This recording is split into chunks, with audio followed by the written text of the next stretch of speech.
Hi குட்டீஸ், அழகா குட்டியா சுட்டியா இருக்கிற என்னோட குட்டீஸை சந்தித்ததில் ரொம்ப மகிழ்ச்சி. ஆமாம் குட்டீஸ், இன்றைக்கி எனிமீஸை நம்ம எப்படி நேசிக்கணும்னு நான் சொல்ல போகிறேன்.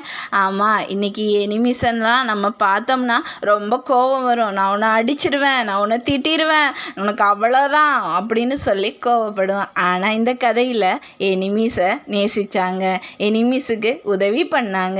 எதிராளிகளை நேசிக்கிறதும் ஏசப்பா கொடுத்த ஒரு தயவு கிருவை தான். ஆமாம் குட்டீஸ், இந்த கதையில் ஒருத்தர் இருந்தார்.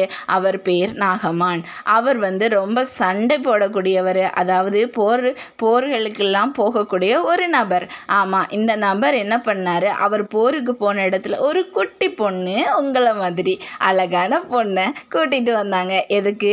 அடிமையாய் வைத்திருக்கும்படியே, அவங்க வீட்டில் வேலை செய்யும்படியாய் கொடுமைப்படுத்தினாங்க.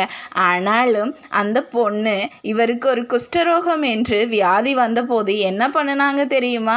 நீங்கள் கஷ்டப்படுறதை என்னால் பார்க்க முடியல அப்படின்னு சொல்லிட்டு அந்த நாகமான் என்கிற நபருக்கு அவங்களுடைய தேசத்தில் இருக்கிற ஒரு தீர்க்கதரிசியிடம் போயிட்டு சுகத்தை பெற்றுக்கொள்ளும்படியாய் சொன்னாங்க. ஆமாம், அதுக்கப்புறம் அவர் அந்த தேசத்தில் போய் அந்த சுகத்தை பெற்றுக்கொண்டார். ஆமாம் குட்டீஸ், இந்த குட்டி பெண் கொடுத்த ஐடியானால தான் அவருக்கு சுகம் வந்தது. வியாதி குணமாகாததா இருந்தாலும் இந்த குட்டி பெண்ணு உதவி செய்ததுனால அந்த வியாதி குணமாச்சு. ஆமாம், அந்த பொண்ணுக்கு எவ்வளோ கோபம் இருந்திருக்கும், என்னை அடிமையாக வச்சுருக்கீங்களான்னு நினச்சிருப்பாங்க. ஆனால் அந்த பொண்ணு அவருடைய எஜமானனை நேசித்தாங்க, அதனால் உதவி செய்தாங்க. ஆமாம் குட்டீஸ், இனிமே உங்ககிட்ட யாராவது போட்டி போட்டால், சண்டை போட்டால் இனிமேல் திட்டாதீங்க, அன்பை காட்டுங்க. அன்பினால் அரவணைங்க. ஆண்டவர் உங்களுக்கு இன்னும் அதிகமாய் ஆசீர்வாதத்தையும் நன்மையும் தருவார். பாய் குட்டீஸ்.